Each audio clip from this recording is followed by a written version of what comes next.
شوفوا قوة الشرطة الألمانية كيف قدرت توصل للفاعل عيسى اللي قتل الناس بزولينغن خلال 24 ساعة بس. هذا القاتل لما قتل الناس بالشارع بزولينغن قرر يتخلص على الطريق من السكين اللي كان شايلها معه، فكبها وين بحاوية زبالة على طريقه. فهون اجت عبقرية الشرطة، قالت خلينا نبحث عن أداة الجريمة بالأول.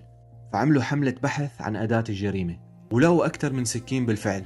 تحليل الدم والأدلة طلع سكين وحدة عليها دم الضحايا.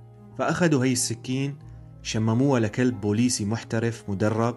قام هذا الكلب، شوفوا قوة حاسة الشم والتدريب العالي، بيروح من حاوية الزبالة مباشرة بياخد الشرطة على كامب للاجئين قريب من هي الحاوية. فهون دغري الشرطة بتعرف انه ممكن يكون الفاعل بهذا الكامب. بتقوم بتطوق المكان وبتصير تقتحم غرفة غرفة لحتى تلاقي الفاعل.